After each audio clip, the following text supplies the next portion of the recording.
Thank you very much. Please be seated. The chairperson, the organizing committee, the great people of Midwest, fellow Kenyans, God is good. And all the time. Nisalimieni kwa hewa. Bwana Yesu asifiwe. Bwana Yesu asifiwe tena. Hi cousins. Hi cousins. Cousins, hi. Hi. Hi bros. Hi bro. Hi sis. Hi bro. Hi shemeji. Hi shemeji. Hi neighbors. Hi neighbors. Midwest, hi. Hi. Midwest, hoi. Hoi. Asanteni sana. Thank you very much. Let me take this opportunity on behalf of my wife, Pastor Dorcas, and I, and our small delegation, say how delighted we are since our arrival to this great city of Kansas and this region for the very warm welcome all the way from the airport, all the way to the residence where we are staying. We had some dinner last night. This morning we went to President Truman's library and memorial, and it's been awesome. Even as we arrived for this town hall engagement, we want to thank you for the warm welcome. I must tell you from the bottom of my heart that we feel very loved and appreciated. In fact, we are feeling spoiled. You know, sisi tumezoea kukibiswa nyumbani na kasongo na tiagas. So when we have wonderful people around us, full of smiles, loving us, appreciating us, we are feeling on top of the world. I wish I had more time here. Unfortunately, I have to leave early in the morning. But I'll be back. I'll be back. Yeah? I've really loved this city and the people. You are wonderful people. You are very welcoming. I deserve to spend more time with you because it's a rare opportunity. Secondly, let me thank you, our great people from Kenya, for being united, for staying together and loving one another. That is the Kenyan spirit, and that is my wish. And I'm very happy since I came to the US more than a month now. Wherever I have gone, I've found Kenyan people. They love one another and they stay together. I am very encouraged, and that is the message I'm sending back home, telling our people what I have found in the United States, that our people are one. Our people love one another. And I want to encourage you to continue loving one another, staying together, be your brother's keeper. Let us hold each other's hand and let us live in peace, harmony, and love, because that is the right thing to do. Why is Rigathi in America? Rigathi has come to the United States to listen to the ground, because I believe no leader can succeed unless you align with your people, and the only way to align with your people is to listen to them. That is where Kasongo has lost it. He forgot he was elected by people. He doesn't listen to them anymore, and even when there is issues, he doesn't care. He doesn't give a damn. I belong to the school of thought that continuous engagement is a hallmark of good leadership. So I came to the States to listen to the ground.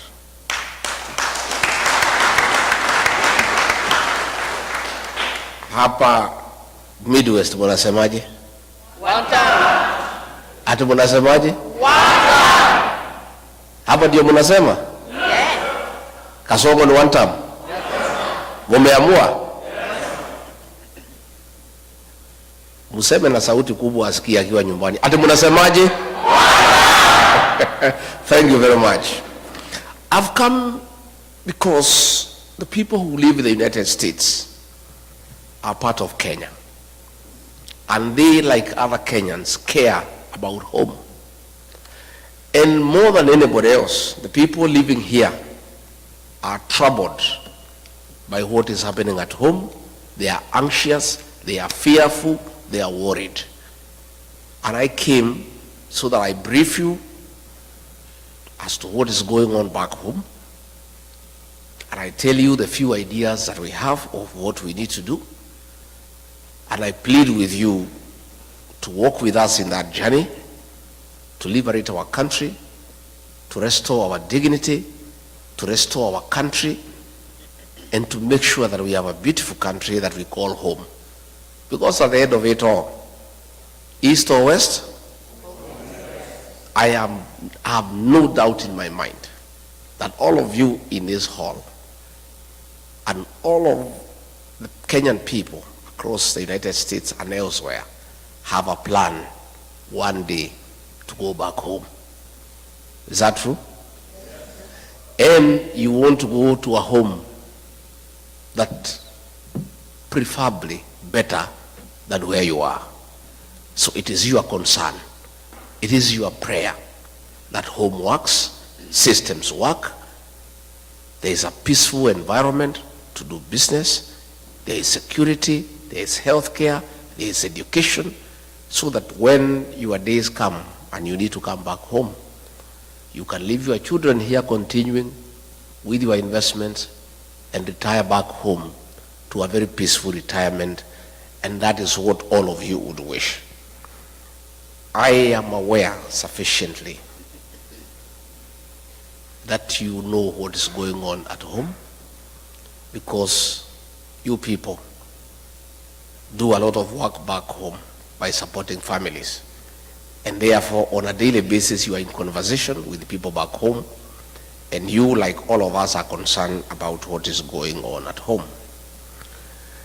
And before I go into serious things, on a light note,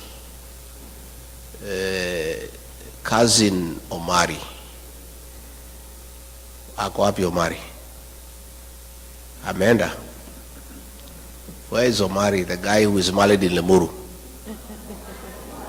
Omari? Omani. Where is he, the guy who is married in Lemuru?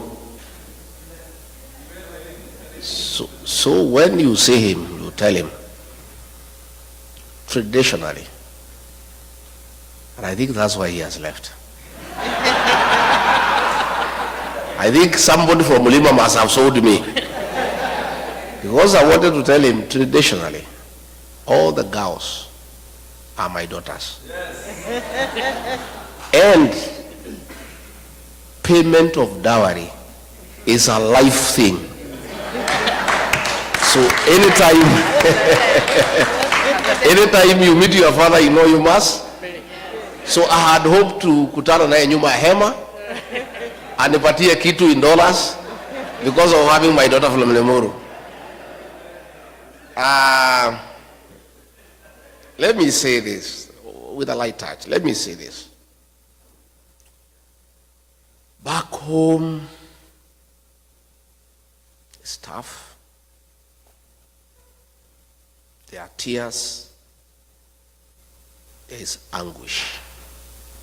There is fear. There is uncertainty.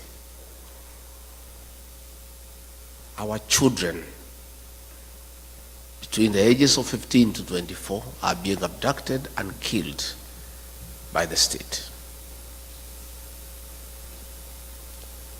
More than 200 kids since 2024 have been abducted, tortured, and killed, and others have disappeared. Parents worry. When you don't know where your child is, you cannot sleep. If you call your child and the phone is off, you are worried. And the situation has been worsened that Kasongo and his boys have now gone berserk, and they no longer fear, and they no longer pretend. The CS in charge of Interior, Kipchumba Murkomen, in broad daylight, gave an order to police to shoot, to kill. A week later, Kasongo himself, shamelessly,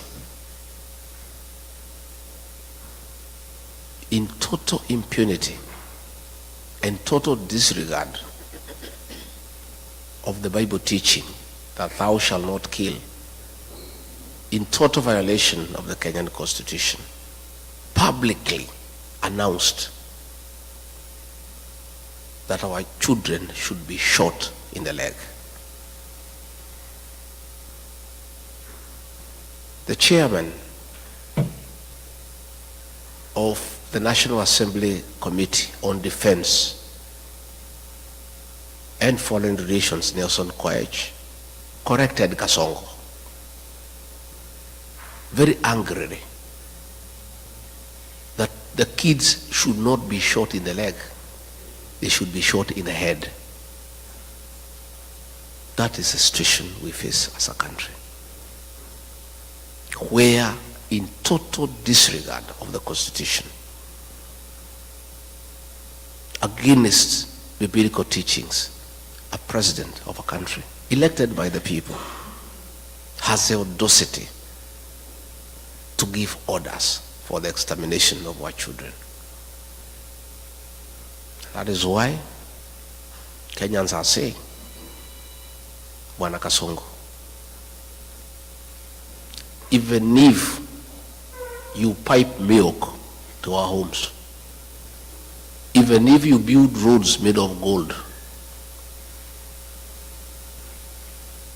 even if you paid us every day 100,000 shillings,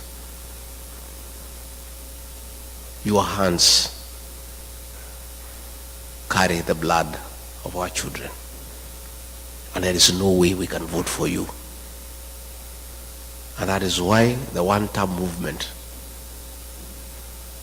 is now like a religion in Kenya. Everywhere you go, where 2 or 3 are, that is the discussion. In the Uber, in the salon, in the matatu, in the bar, the discussion in the country is that this man must go because his hands bear the blood of our children. I want to say that this situation cannot be allowed. And since he is not pretending anymore about the killing of the children, he has announced it himself. The people of Kenya have no choice but to make sure they send him home and remove him from office through an election. And that is what is going on. Besides that, the economy is on a nosedive. Pending bills, people who worked with the government for many years, he has refused to pay them. They are owed more than 900 billion Kenya shillings. If you look at the Nation newspaper every morning, there are about 10 to 12 pages of auctions of properties being sold belonging to businessmen who did work for government and they have not been paid for the last 3 years.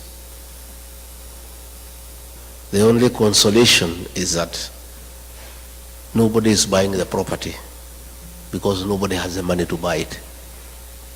So they keep on re-advertising every week because there is nobody who has money to buy the properties.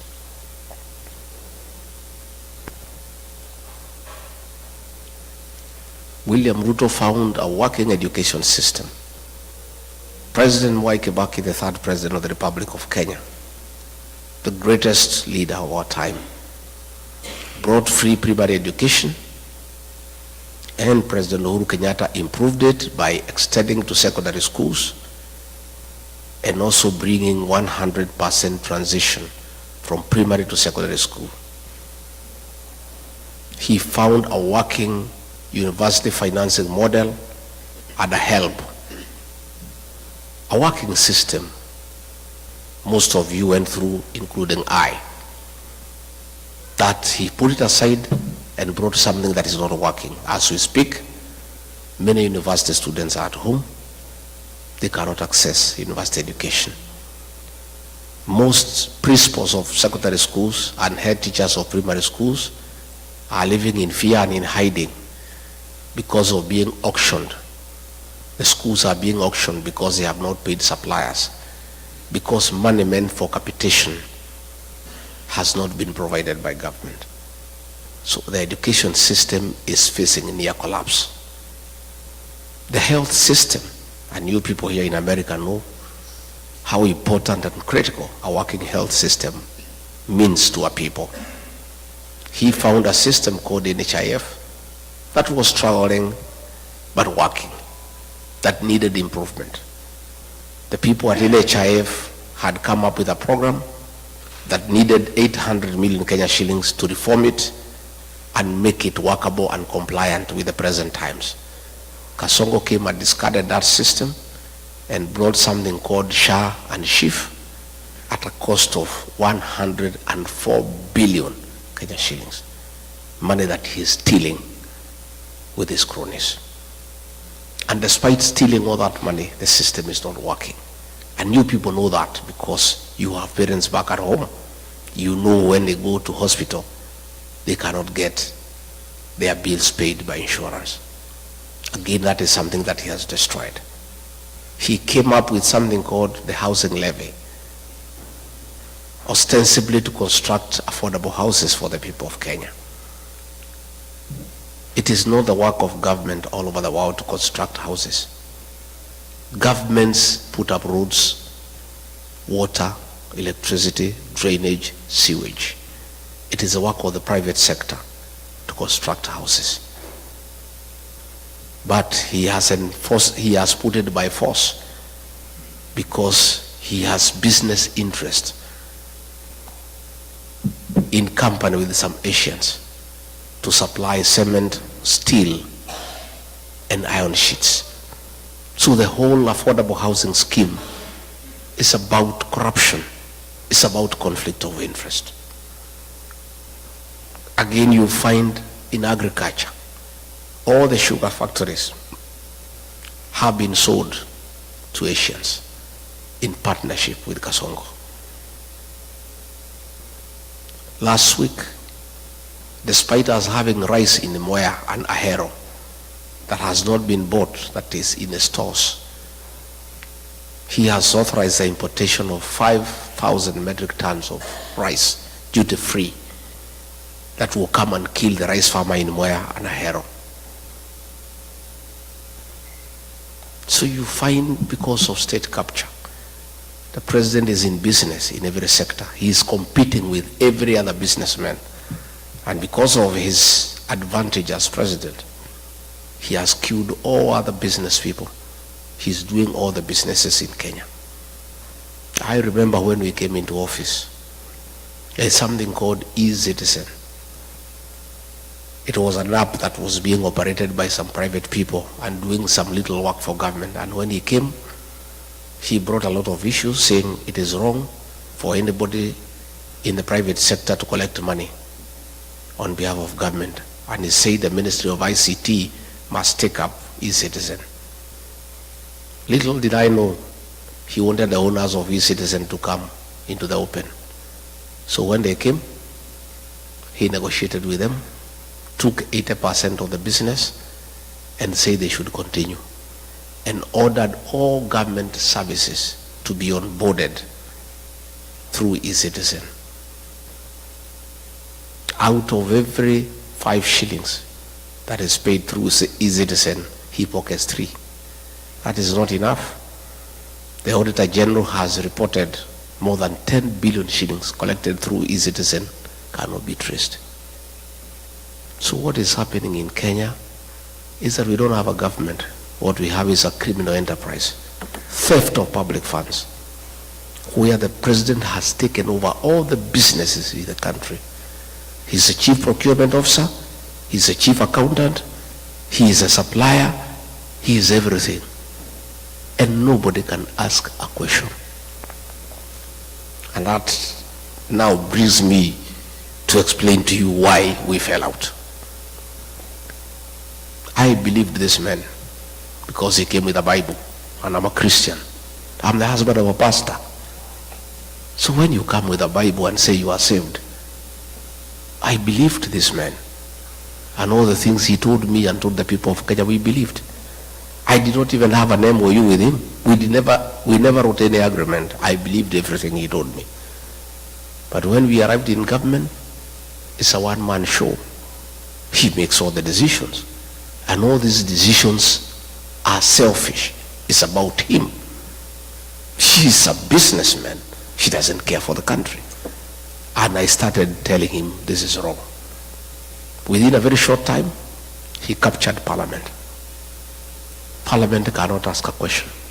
He captured the Senate. They cannot ask a question. He compromised all institutions of oversight. Nobody can ask a question. The only person who remained who could ask a question was Tinga, Raila Odinga. And he told me, we'll look for this man. He loves money. We'll give him some money. He'll also keep quiet. And sure as December 25 is Christmas.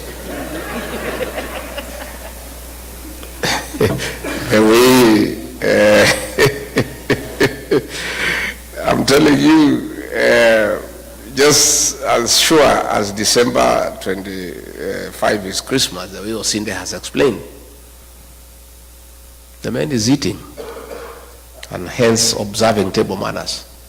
He cannot speak, his mouth is full. So the two are one and the same. And you know, sometimes we were debating. Okay, William Ruto is a great mistake. It's a mistake we have to live with. We made a mistake. I made a mistake. And I have apologized to the people of Kenya.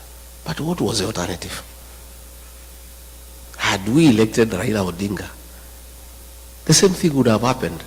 The two would have crossed ranks. They start eating together the way they are doing today. So we are just saying Kenya was presented with two unpleasant choices. There were two hyenas, but they were different. One without teeth and one with teeth.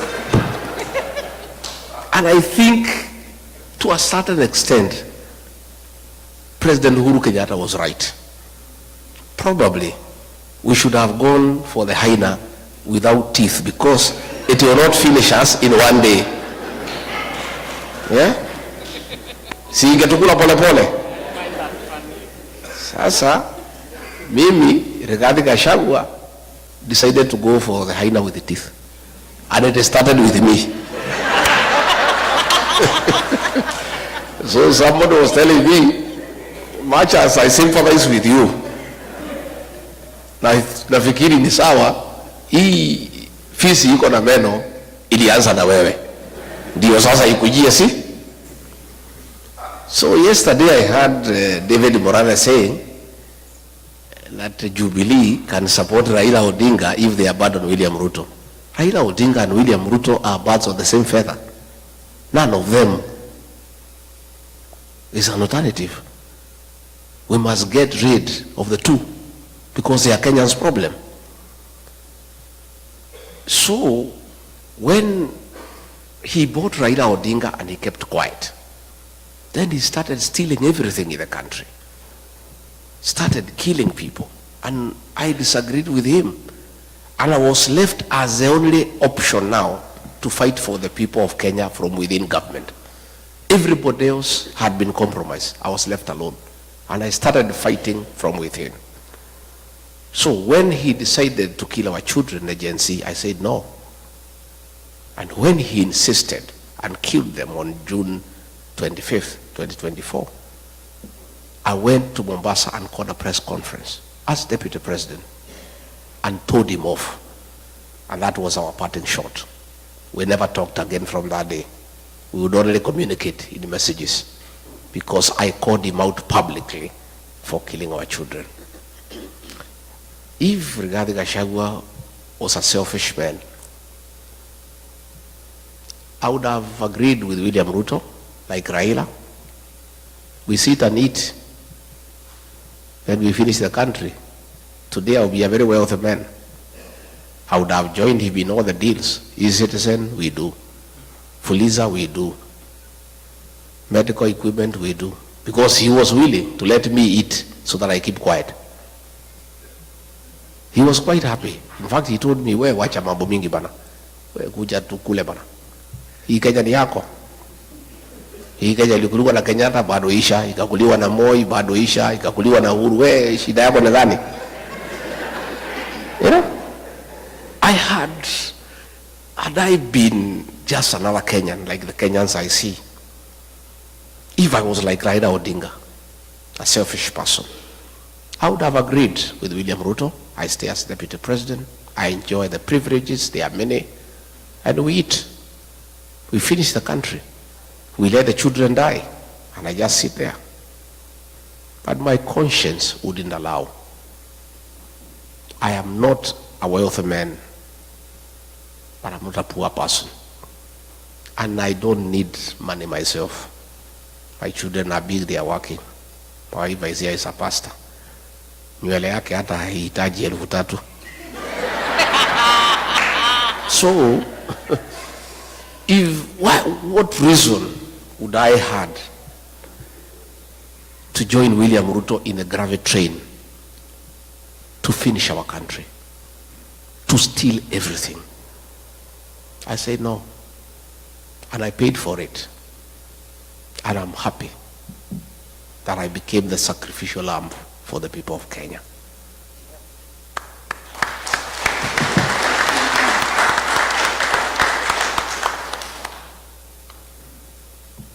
We will fix our country, and I want you to be comfortable with the knowledge that the darkest hour is just before dawn. Our dawn is coming. The mood in the country, people of Kenya have made a decision, and nothing can change that decision. In fact, it's only that it's far away. Ni mbali sana. 2 years is a long time. But we don't have a choice because we are democracy, and we don't want change through unconstitutional means. We want change through the ballot. So what we are asking is Kenyans to persevere, to be resilient, to be patient, and we'll make the change at the right time. I was worried before I came here that the level of impunity by the president is becoming dangerous because people are being killed every day. When we had Sabasaba, the government hired criminals to burn shops, to destroy property under police supervision. Policemen were shooting people without caring. Young children were killed, and the president did not care because there is nobody to ask him any question. And even when we complain, he doesn't care. I am very encouraged that through your efforts, the day before yesterday, the chairman of the Senate Foreign Relations Committee, Senator James Rich, tabled a bill in the House calling for a review of the status of Kenya as a non-NATO ally for several reasons. Among them, that William Ruto is working with the terrorist groups, most notably RSF of Sudan, where he is in gold business with Hemeti, and where Kenya supplies arms. to go and kill children and women in Sudan. The Americans have complained that he has also been doing business with Al-Shabaab. The Americans have called for investigations on abductions, extrajudicial killings, use of police to attack civilians, and other violation of human rights. And within 90 days, an investigation will begin and a report to be made within 180 days. And there is real panic in Nairobi. I saw William Ruto today fumbling with words, trying to explain himself, but trying to digress from the real issues. He was saying that the Americans have a problem with him because he's having a relationship with China. And he is having a relationship with China because it's good for the country. But he's running away from the real issues. And because he follows me wherever I am, it is good for me to tell him why the Americans have a problem. Not just the Americans, the people of Kenya. The Americans have just heard the cry of the Kenyan people, and they are raising issues. William Ruto, aka Kasongo, please, the Americans want to have an investigation to unearth your business dealings with the Hemeti of RSF in Sudan, where you are doing gold business, and in reciprocity supplying arms to the terrorist group to kill women and children in Sudan. You cannot run away with it because we have the evidence. I was your deputy when those meetings took place. I have all the details, and we are giving those details to the Americans. And we are right here in America.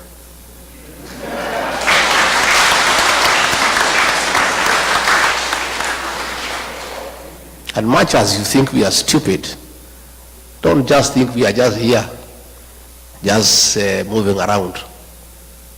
We are also here to put the Kenyan case to the American government and to Congress and to the Senate.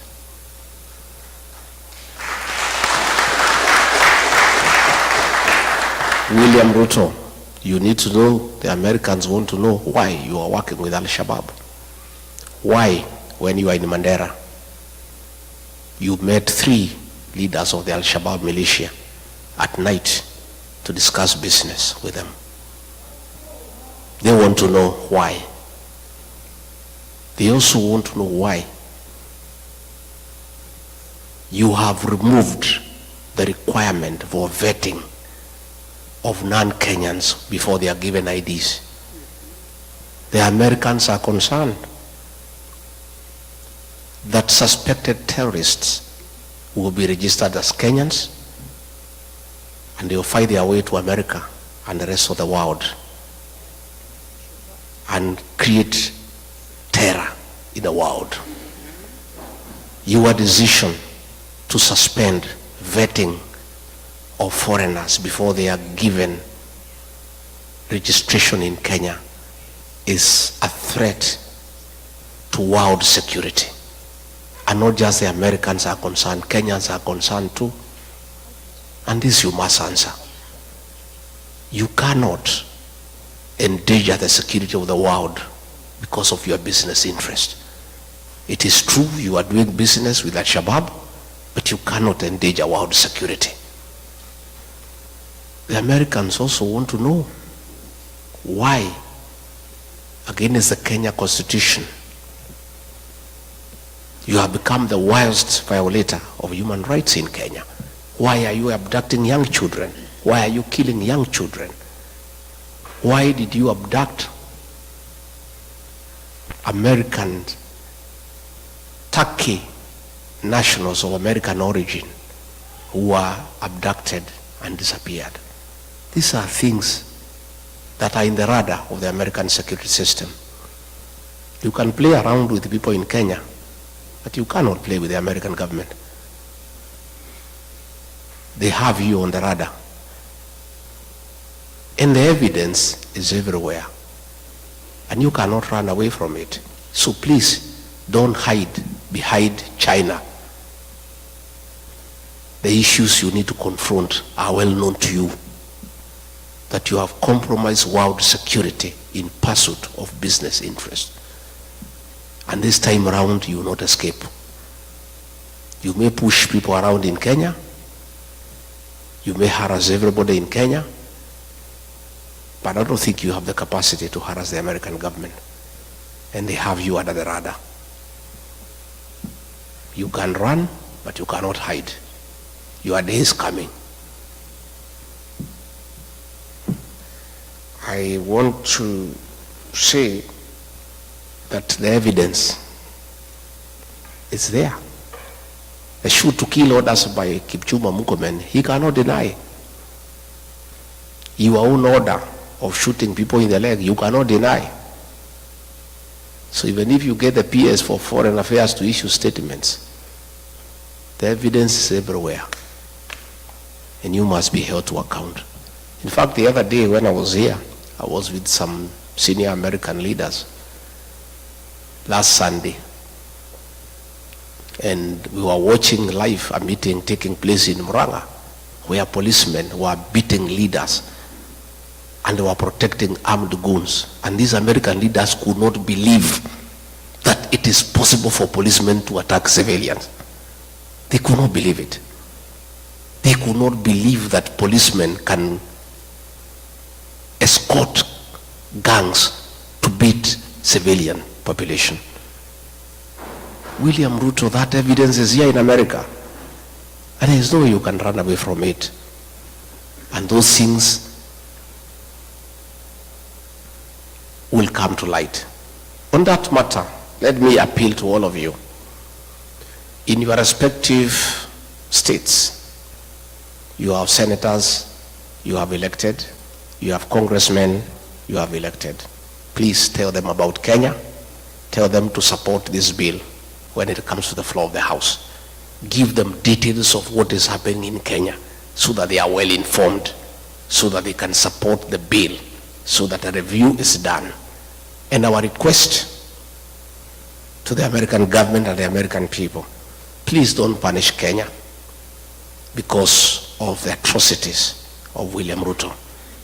Don't withhold military aid to Kenya. Don't withhold sharing of intelligence with Kenya. Don't withdraw all those facilities that come with that privilege of being recognized as an ally of the NATO states. All we are asking the American government to do, once you confirm all these concerns, help us. Don't have sanctions against the people of Kenya or our country. Please, just do the right thing. Impose sanctions on William Ruto as a person, never to come to America.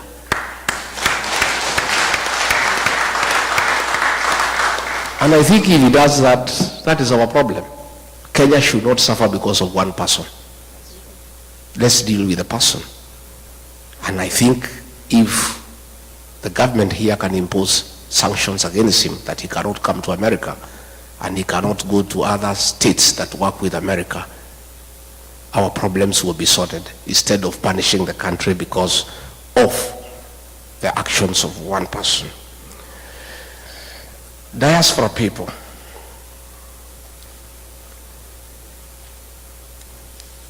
you people are very important partner to any serious administration. In the 70s, coffee was #1 foreign exchange earner for our country. In the 80s, it was overtaken by tea. Tea became #1 foreign exchange earner for our country. In the 90s, both coffee and tea were overtaken by tourism, and it became #1 foreign exchange earner. But as we speak today, all those have been overtaken. the #1 foreign exchange earner for our country, Kenya, are remittances from the diaspora. It is you guys. You are the drivers of our economy. Our economy relies on you. It's the dollars you send home that we use to pay our public debt. It's the dollars that you send home that we use to import products from across the world. It's the dollars that you send home that are running our embassies. Hence, you are a very important stakeholder in the economic development of our country. For those of us who rear dairy animals, the dairy cow, for it to give you milk, you must look after it. And if you don't, it will refuse to give you the milk.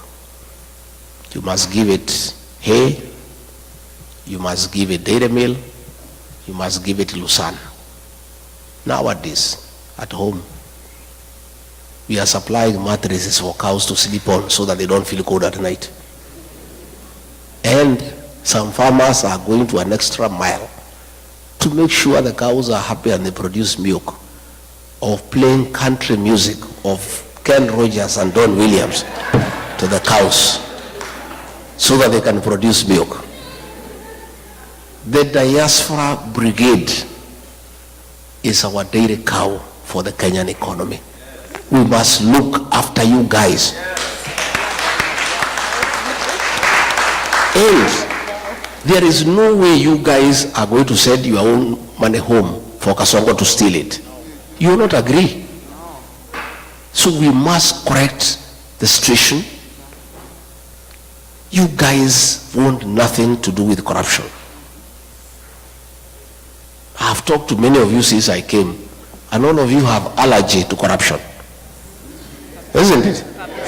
In fact, everybody I've had a chance to speak, they are telling me when they come to the airport how they are treated. When they go to Nyayo House, the way they are treated. And you guys cannot stomach it. We must deal with corruption in Kenya decisively. And they say the fish rots from the head. The problem we have in Kenya is the president is a leader of corruption in the country. State House is a crime scene. There are Asians there with briefcases every day, and he spends all the time with them. Sometimes he would keep me there as deputy president for 5 hours as he is talking to Asians, discussing deals. For us to deal with corruption in Kenya, we must start from the top, and then we come down. You guys must bring your money back home. Our country should stop borrowing money from other countries and borrow from you because you have the money. But you can only give us the money if you are sure we'll give it back to you, and if it will be spent prudently for the benefit of the country. And those are the things that we want to form the government together, so that we can have very practical programs that satisfy what you want. I have said, and I said in Texas, that you guys, going forward, working with us when we form government, we want you to form a very strong diaspora bank for your money, for your investment here, with branches in Kenya and all over the world. You guys have sufficient capital to start a big bank, and you have the right personnel to run that bank professionally.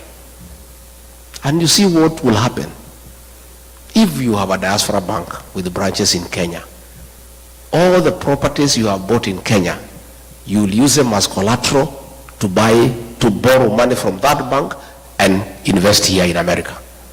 But as it is today, all the plots and the land you have bought in Kenya cannot help you, because you are borrowing here from the banks here and they cannot accept Kenyan titles. Again, we need a discussion with you guys on how we vet developers and people who build houses for you and who sell you land, so that we eliminate the crooks who keep on conning you from time to time. We want to have a conversation that it is immoral and wrong to have double taxation. You cannot be taxed in America. After paying your taxes from your savings, you send money back home and then it is taxed again. That is a discussion we are going to have, so that the money you remit home must be exempted from double taxation, because you have already paid tax in your country of origin where you are working. We need to discuss, how do we encourage you to save at home? Can we have an incentive-driven package where we give you an interest rate that is higher than what you have here in America, so that you have the motivation to save your money back home, so that this money can be available for on-lending to other people and for government work, and your money is earning a higher interest than your country where you are working. So I'm saying, I have come to start engaging with you. I don't want to engage you when we form government. I want to start this engagement mapema. So by the time we form government, because we are going to form government, already we have a plan in place for implementation. And that is why I want to create a mechanism for engagement with you people the way we are engaging today, so that we have a way we shall be engaging, so that you tell us what you want us to do. We also benefit from your experience in a country that is working. Devolution here is working. You know, I was here last night, it was raining. When we came out, you cannot even know it has rained because the drainage works. Huh?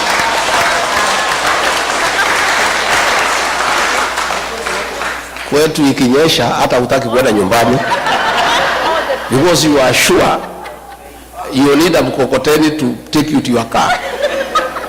You know, we were here and it rained very heavily. By the time we went outside, you cannot even know there was rain. We need to learn from the best. And that brings me to the question of the involvement of diaspora in running government.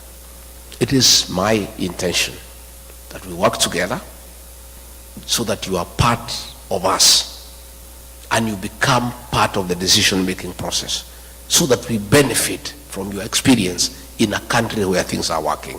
To start with, the embassies across the world, it is my conviction that we'll get the best service, consular services, if you have people who have worked here in America for 30, 35 years running our embassies. Yes. Yeah? We will get the best investment opportunities if you have people who know what the Americans want in the embassy, because you know their strength, their weaknesses, their preferences, and where we can do business together. I mean, an ambassador serves for 4 years. So when you appoint a politician from Nairobi to come to Washington, he takes 1 year for us to know his way around here. Exactly. True? True. First 1 year. Yes. Where do I take my children to school, hospital, nini, 1 year imeenda. Second year, start making friends with the Americans here. Imeisha. Mwaka ya 3, kujua Wakenya wanakaa wapi. Before he can even now start working, he is on his final year. Isn't it?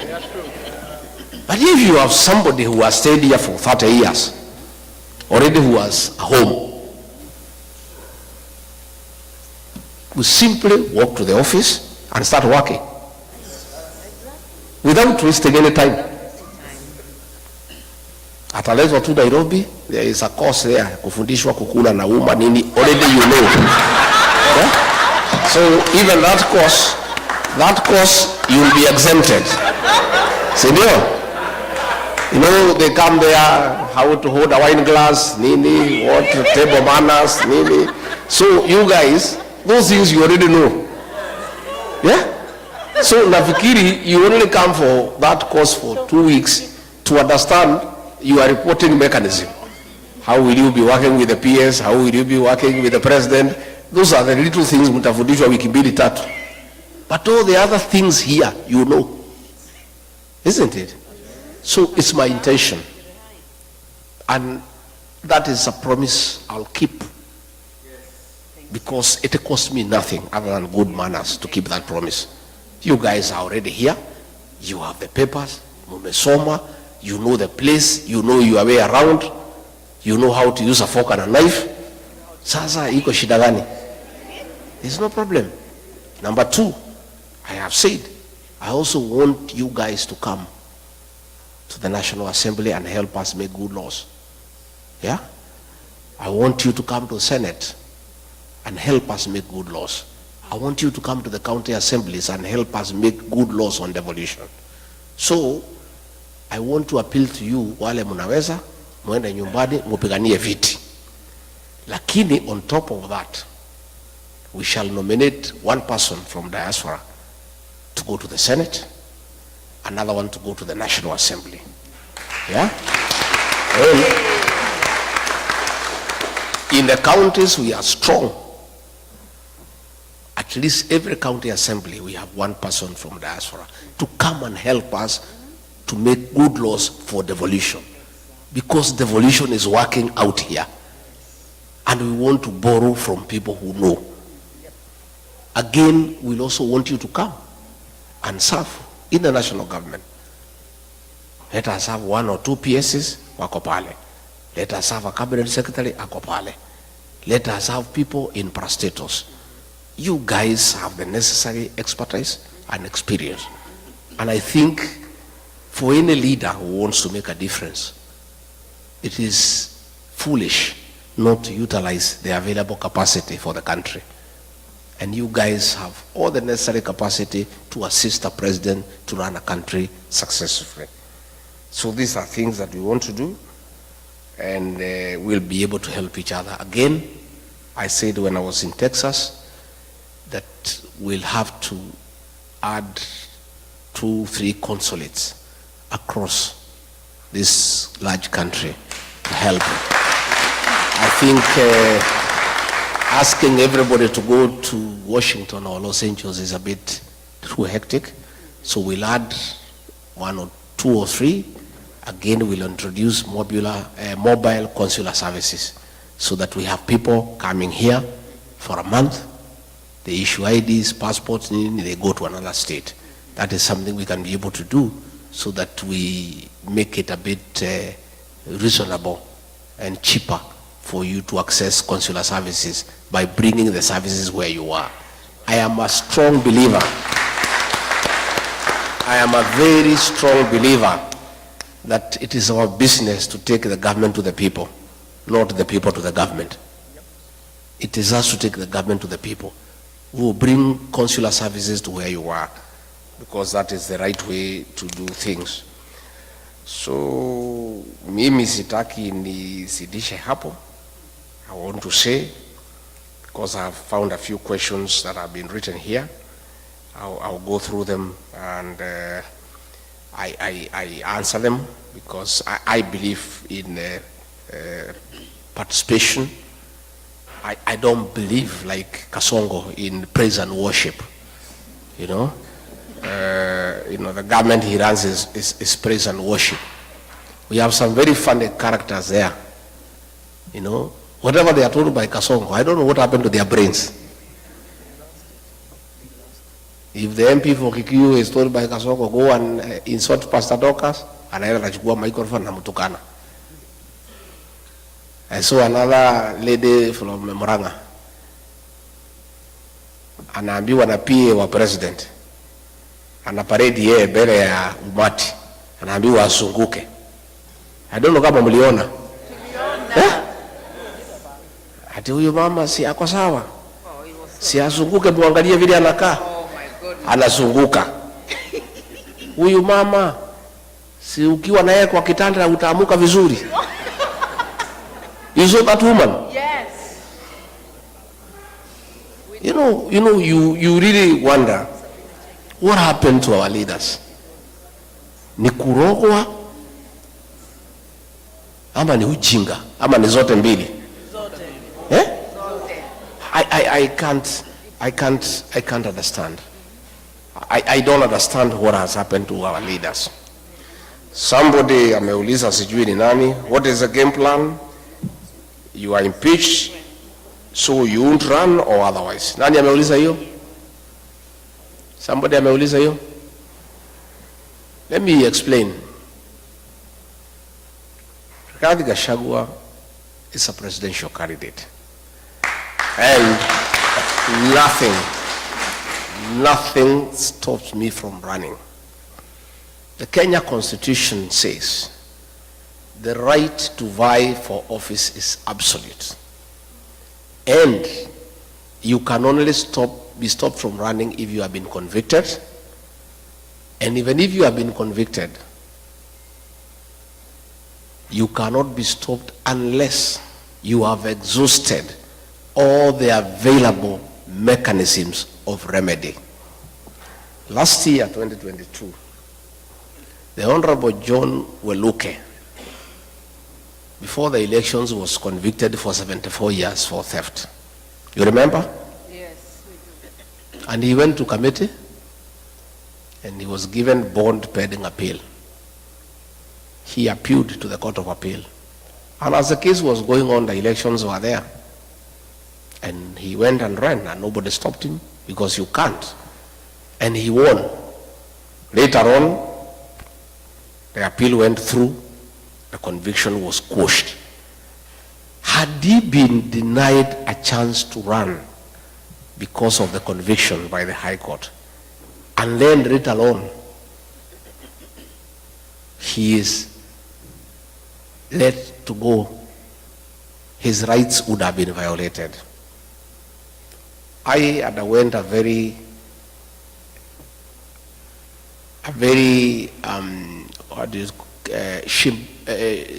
shambolic exercise at the National Assembly and Senate. Everybody knows there was nothing. People were paid. MPs were paid 500,000, senators were paid 10 million, haraka, Ruto paid them. And we went to court under Article 50. And Article 50 says, no man shall be condemned unheard, and the right to fair hearing is absolute. I did not get a chance to defend myself in the Senate. I was in hospital. I did not present my evidence. So this is a matter that will be dealt with by the courts, and in the fullness of the time we shall be vindicated. In the meantime, the matter is in the High Court. It has not even started. If it is go to the High Court, depending on the way it goes, if I win, the state can go to the Court of Appeal, the matter proceeds there. If I win again, they can go to Supreme Court. Or vice versa. Until those mechanisms are exhausted, the Constitution of Kenya guarantees me the right to vie for office, and there is no law that can stop me from vying. Yeah? So, in fact, I'm supposed to fight for the impeachment to be quashed, and then I go back to office. But I'm not interested. I cannot serve under Kasongo, because he's a pathological liar, and I'm a truthful person. Me and him working together is like trying to mix water and oil. I'm not interested in going back to the office. I just want my rights to be granted and to be proven innocent because there's nothing I've done that is wrong. And I just proceed with my life. I have no intention of going back to office. Even if the courts told me to go, I will not go. I'm not interested. So I want to assure you, nothing stops me from fighting. And the people of Kenya know that. That's why you see I enjoy a lot of popularity, and I continue to seek for office. And God being faithful will get there.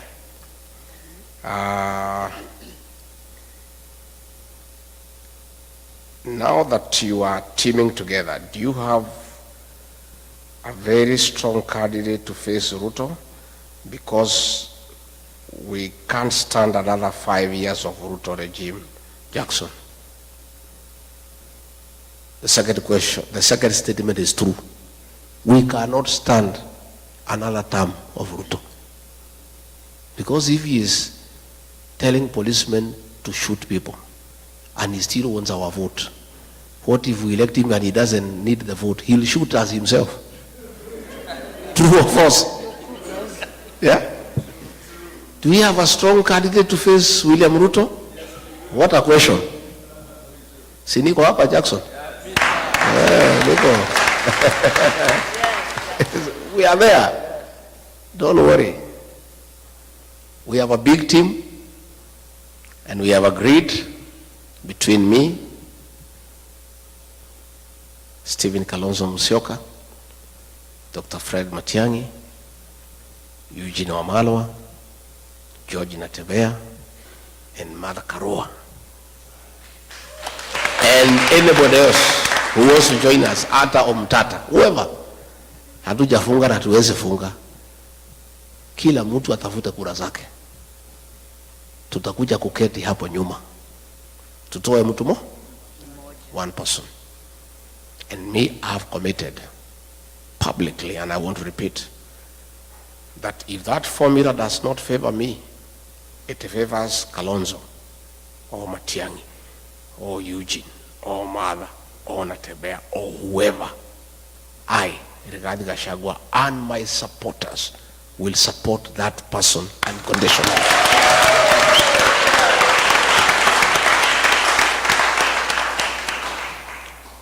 Lakini Mungu akisaidia ikuwe ni mimi,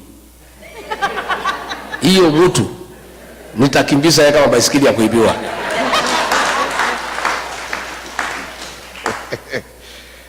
So, plan for the upcoming generation and Gen Zs in matters concerning unemployment is true. We've got a plan. William Ruto says we have no plan. We have a plan, it's only we don't want to bother with him. Because why does he want to know our plan? Our plan first is to remove him. You know? And you guys will play a role. The way to create employment for our country is to create manufacturing as a pillar of economic intervention so that we can create jobs and widen the tax bracket. And one of the ways to do that is to give incentives to direct foreign investors and even you guys. We can say, for example, anybody who starts a factory in Kenya, or a cottage industry for that matter, we can give you 5-year grace period not to pay any tax so that we give you an incentive to come and start a factory home and create employment. And then we can collect money in the pay as you earn from the employers.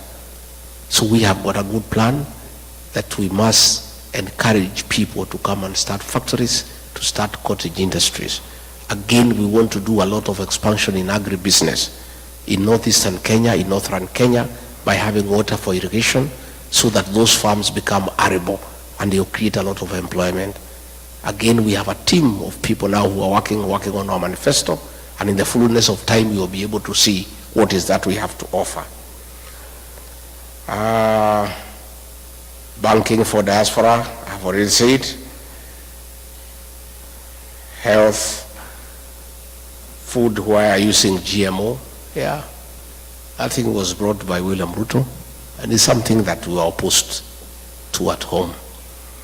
We have our farms that we can do organic farming. We don't need GMO in Kenya. It's unnecessary, you know. And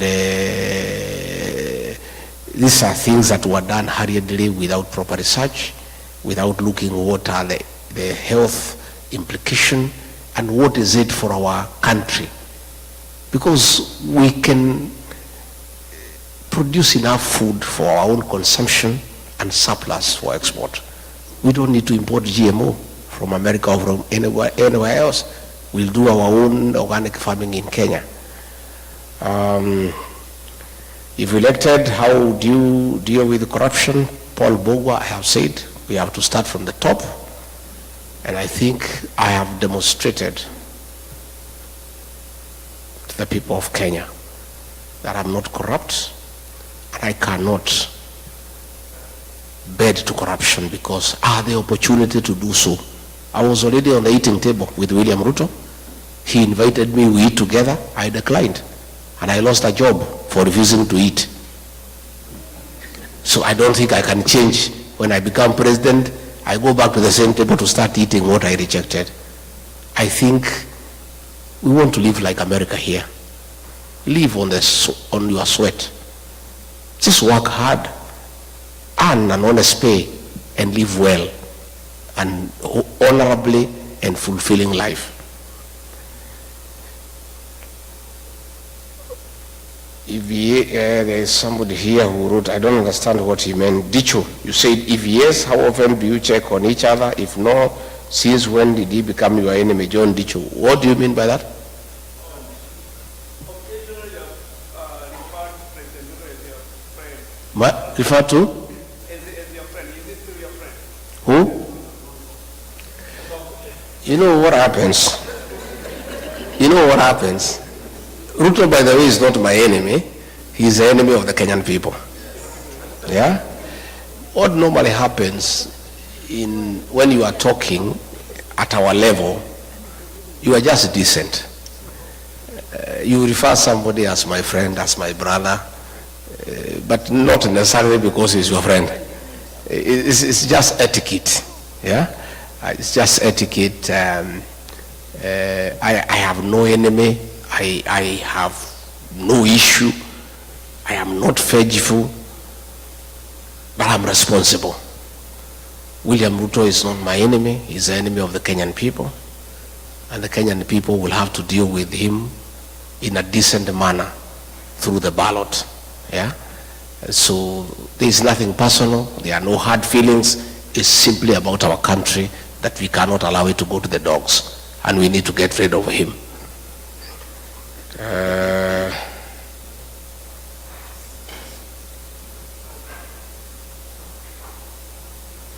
Why do we keep sending money so easily and yet we can't vote from the comfort of our beds using our gadgets? How come you keep on saying you understand the ground and yet when we want to run for a political position from here, it is a problem? How are you going to reconcile these issues? We'll have to develop our electoral process, but it takes time. The voting here is electronic. It's a democracy spanning over several hundred years. Our democracy is 61 years, 62. We keep on improving every day. We haven't yet reached there where we could go electronic. Mostly our people, the rural population, quite a bit of illiteracy and sub-illiteracy, but we are getting there. With the time, I'm sure, in years to come, we'll go fully electronic so that you can, as you say, vote from your bed. Yeah, but tutaenda pole pole so that we get there. Again, we are going to lobby IBC to increase the voting polling stations here in the states, because as you have said, it's very expensive to go to Los Angeles, to go to Washington, to go to New York. IBC is independent.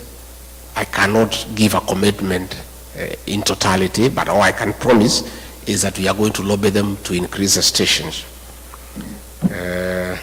We have a very vibrant constitution, and when you were in office, some goons went to the Kenyatta's farm, but unfortunately nobody was apprehended and taken to court. What happened? Mainawero is true. Kenyatta's farm was attacked, and some people were even trying to blame me. And I just kept quiet because Uhuru Kenyatta knows he was president of the Republic of Kenya. Issues to do with a retired president, his welfare, his security, his allowances, his travels are dealt with by nobody else other than the sitting president.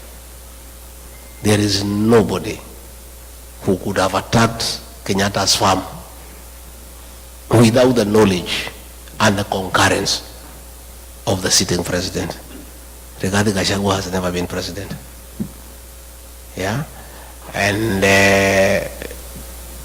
it was something that was being done so that they can make us, the leaders from the mountain, fight each other. Yeah? His security was withdrawn, that of his mother, and they were trying to say, no, he's a deputy president who ordered the withdrawal of the security of President Kenyatta. How? There's nobody.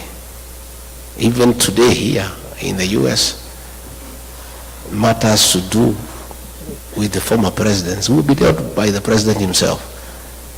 Even the Retirement Benefits Act for retired presidents is administered by the Controller of State House. Yeah. So what happens if Kasongo ever comes here? You direct that question to him. He'll be able to give you an answer.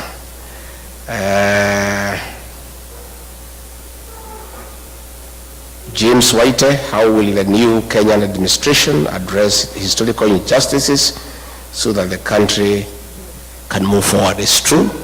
I said yesterday in an interview that was done by Jerry that we already have a commission on restorative justice, and when we form government, we'll appoint a judicial commission of inquiry to inquire into the killings of the Gen Zs and other people who have been killed and harmed, so that those who did it can be brought to book and they can be given compensation.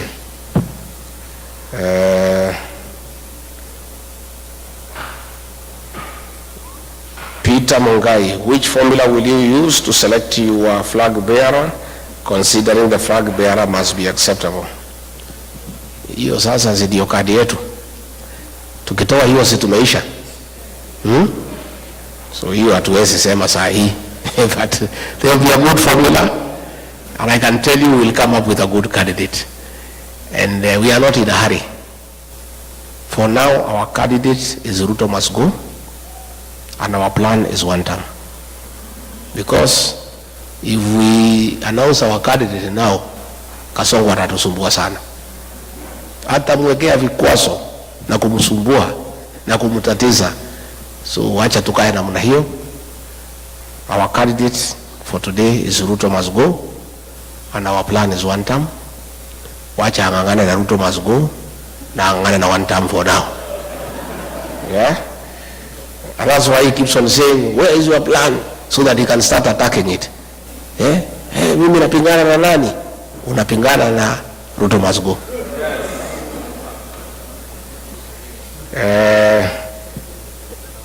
There is so much looting of e-citizens, that one I've already answered. I've told you, you are asking what will happen about recovering money that has been stolen. This money will be recovered, I can tell you. You have seen agro-leasing that happened in 2003. The High Court has ordered that those people must be tried.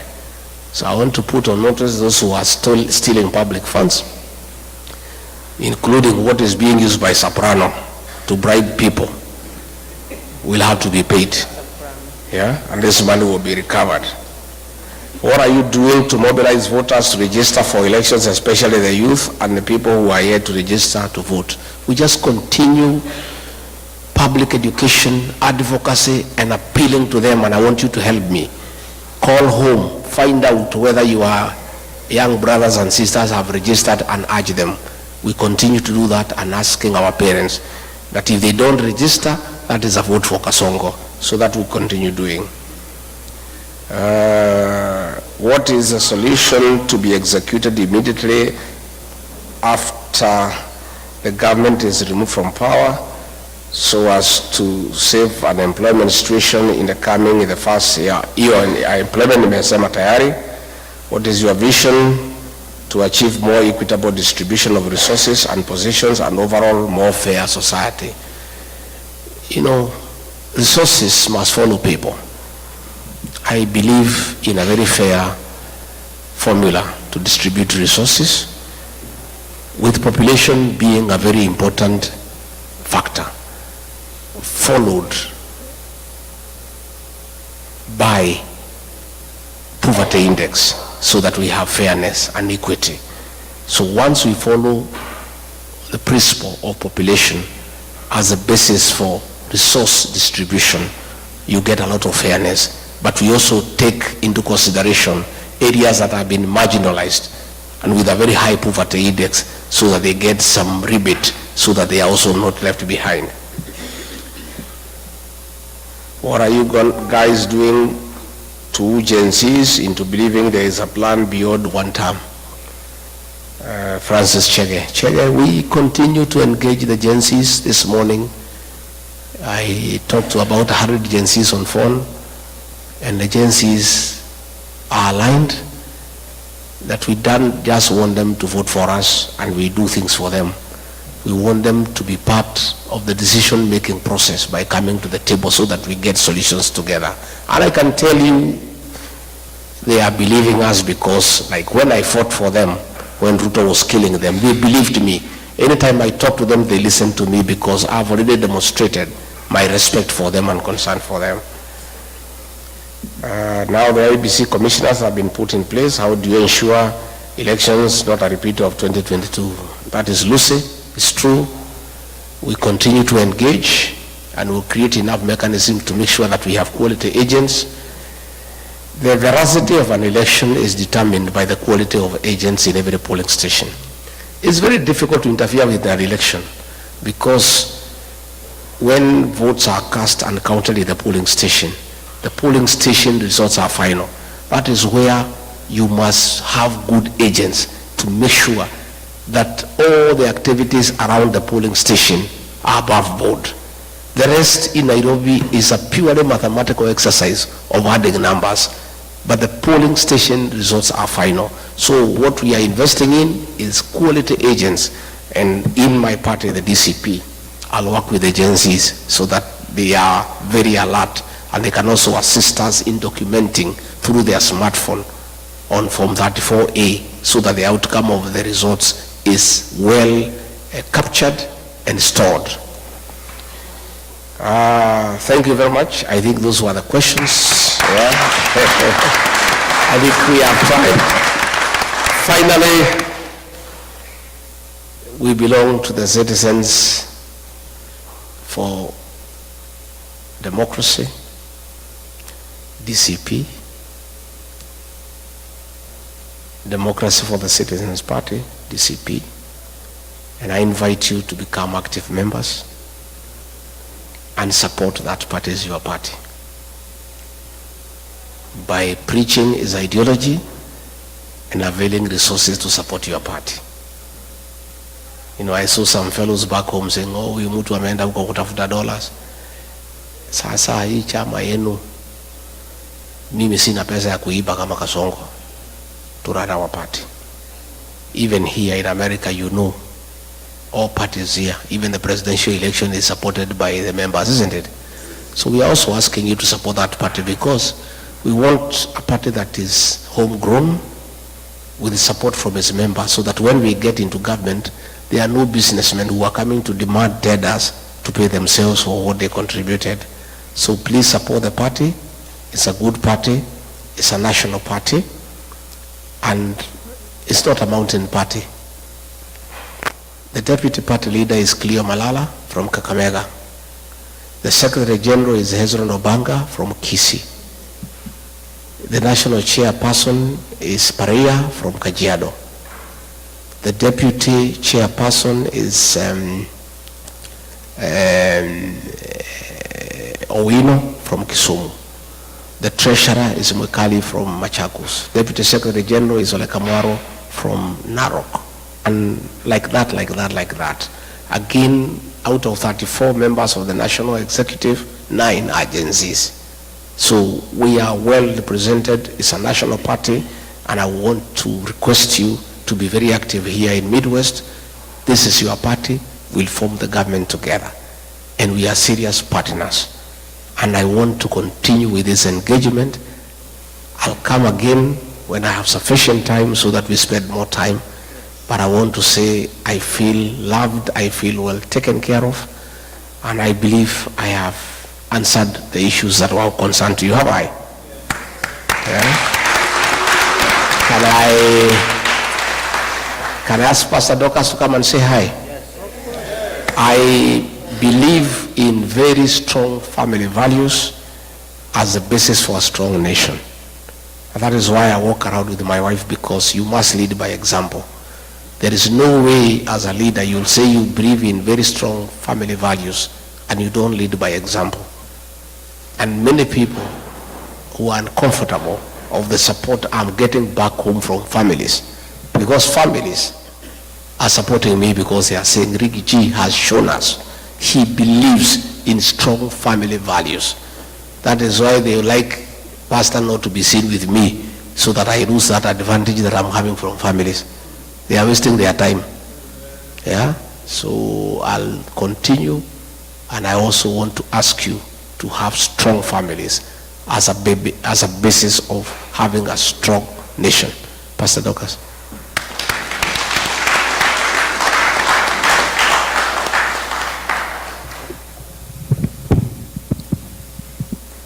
Thank you very much, the People's Deputy President, the committee that has put together this event, and ladies and gentlemen, and our children who are here. I can see you're already getting hungry. And you know, I'm a pastor, we could kesha. Now, I want to say just a few things. I'll only take a few minutes. If God loves you very much, there are things he's going to give you. One of them is a listening ear. The other thing he's going to give you is a seeing eye. When you can be able to hear, you can hear the voice of the people, and the voice of the people is actually the voice of God. You can also see the suffering